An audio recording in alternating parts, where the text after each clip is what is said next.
think it's fair to say that the reception to Sony's new 5v5 hero shooter has not been, let's just say, ideal so far. When Concord was first shown to the world back at Summer Games Fest in June, the trailer was immediately downvoted on YouTube, and people didn't seem too pleased at the time. Well, it's been a few months since then, and Concord just wrapped up their open beta before the release on August 23rd. The reactions have been coming in, and they aren't exactly the best. So I thought we would look into Concord and take a journey from my perspective and give a few reasons on why I think Concord is destined for failure, or if not failure, a very tough road ahead. But before we get into that, hello everyone, and if you are new here, welcome. Here on this channel we go over gaming news and gaming as a whole, so if that topic does sound interesting to you, please consider liking the video down below and subscribing so you don't miss out on any of my future content, as that really does help grow the channel as well. Before we get started, I wanted to make sure I'm very clear that this is my opinion from my own experiences, so it's quite likely that you all will not share the exact same thoughts that I have. Concord is a 5v5 hero shooter where you team up with other players to create many different teams across the galaxy to fight. It will cost you $40 out of pocket and is made by Firewalk Studios and will be releasing on August 23rd, 2024 for PlayStation 5 and PC. Concord has been fighting an uphill battle its whole time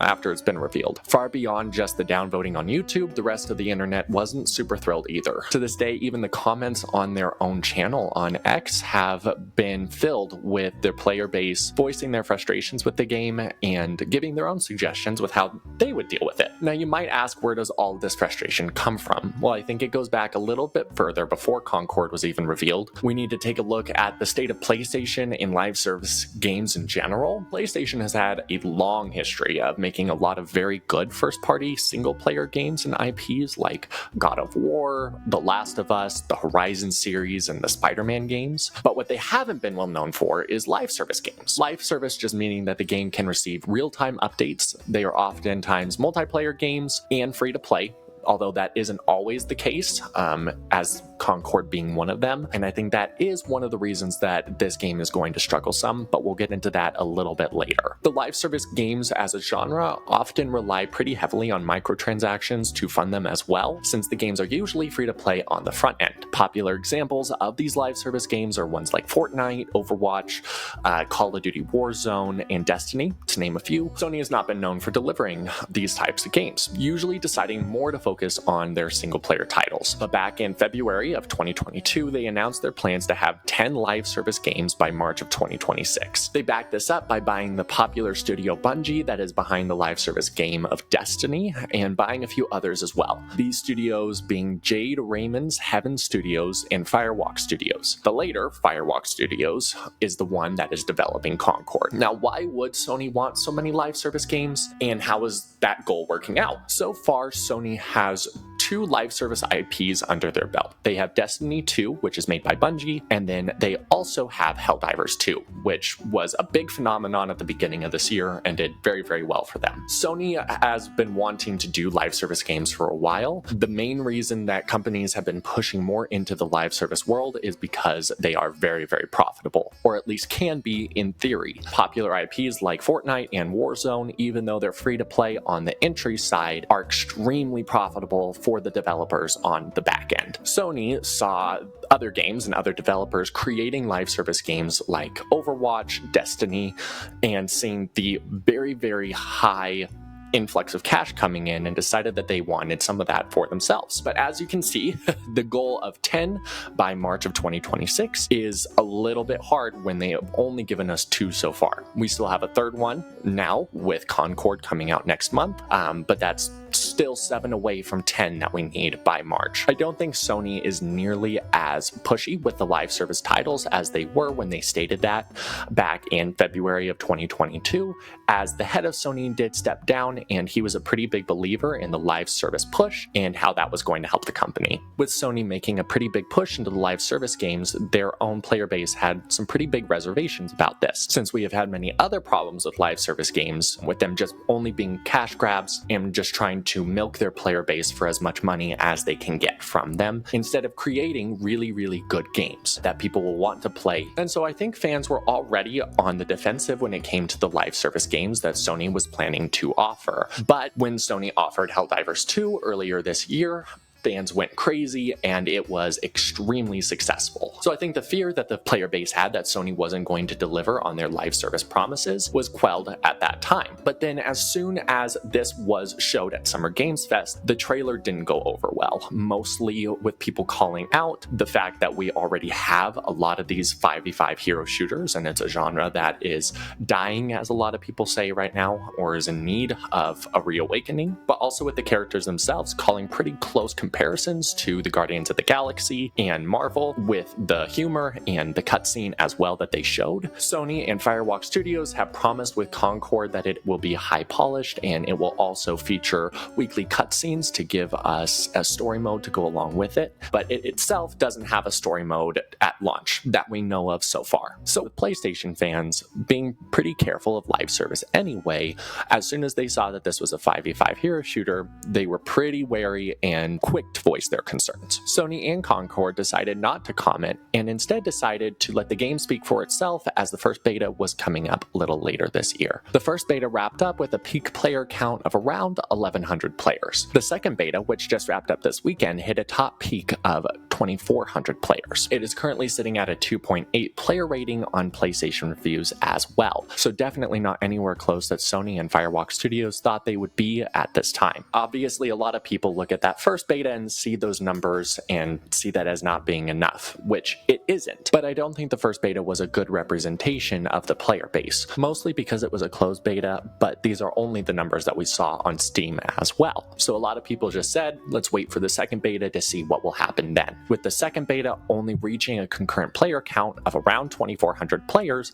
that's definitely not enough to keep a live service game going. So I since then have had the ability to play the game myself, and I wanted to take a look from my experience and tell you guys why I think the game is not going to be ready at launch and should either be delayed or canceled entirely. The first thing is that it comes with a price tag of $40. As I said before, most of the other live service games out there are free to play. They do offer microtransactions and rely pretty heavily on those, but on the front end, they're free to get in. This is often done mostly to just get a large player base at the beginning so that the game can take off quicker. But to go along with that as well, when you are releasing a game and it is going to be competing with other games that are within that genre, not only the live service genre, but the 5v5 hero shooter genre as well. Overwatch is a free-to-play game. Destiny is free to play. You even have games like The Finals and Apex Legends that are free to play and give lots of content right off the bat. $40 isn't always a bad thing, but that just means that you have to offer a lot more than your competition does on day one. And this is not something I think Concord does. Everything that Concord has is something that you've seen in another game, either the game mode or a variation of a game mode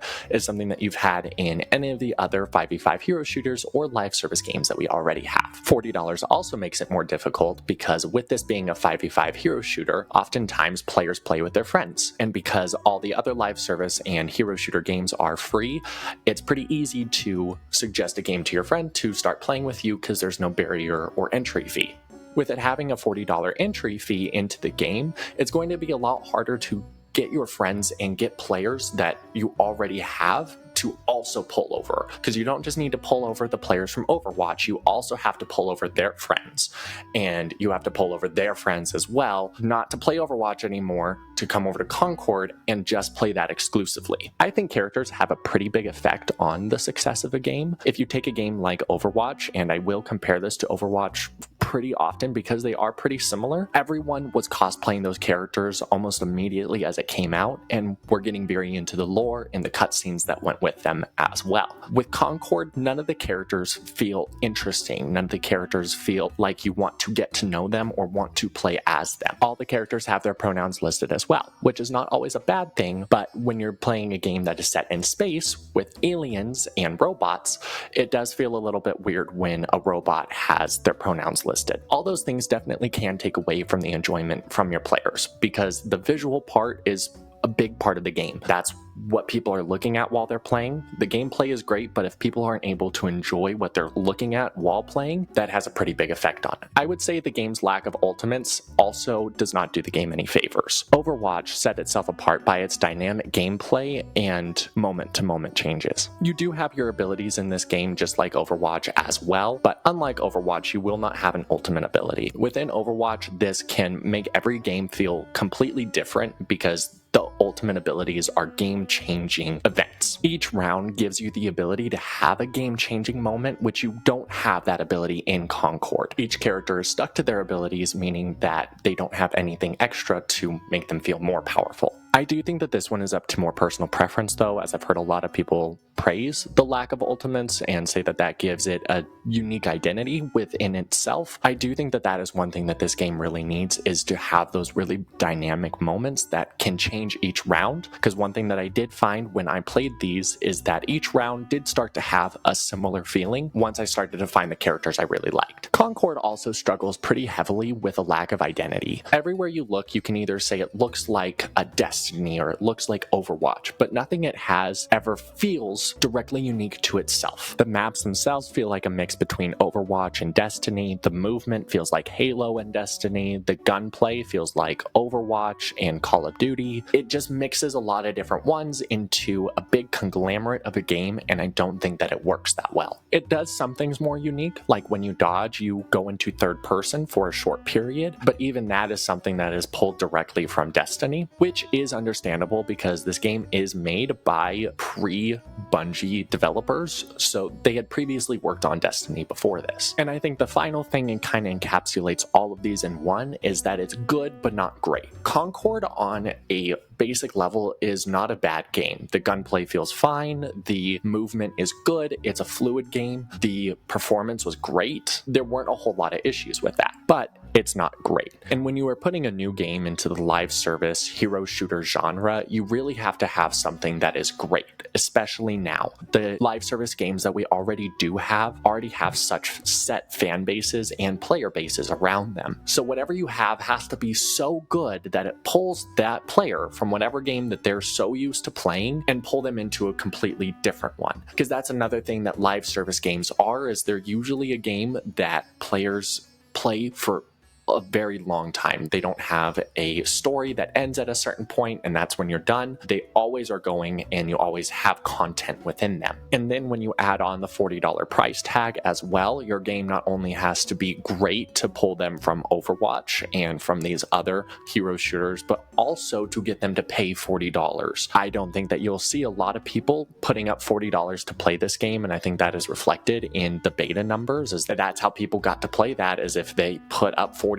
for that pre-order. Concord itself has a lot of really great elements, but those elements are nothing that we haven't seen before, and that's the problem. Concord needed to bring in new ideas and new feelings into the hero shooter genre. They have already said that there will be no battle pass, there will be other microtransactions within their game, but a battle pass will not be there, and they are really, really proud of the polish that they have brought to the table. And I will give Concord that, the polish that they have brought within the cutscenes, within the graphics, everything looks very good. It looks like they put a lot of attention in and detail into everything that they've done, and they've really cared about it. I think players have a bigger issue when PlayStation bought Firewalk Studios specifically for this game, and this is not what people are wanting. The 5v5 hero shooter genre, people are already kind of fed up with, and if they aren't fed up with, they already have their live service game that they play. I will say I have enjoyed my time with Concord so far, but I won't say I've enjoyed it enough to where it will pull me away from my other games that I play regularly when this drops. As I said, Concord will be coming to PlayStation 5 and PC on August 23rd. And with that, thank you so much for watching this video today. If you have enjoyed the video, please consider liking it and subscribing down below. I just posted my review of Kunitsugami, Path of the Goddess. We also went over some Marvel Rivals news and PC Gamer's review of their time when they played it. Thank you so much again for stopping in, and I hope to see you in the next one.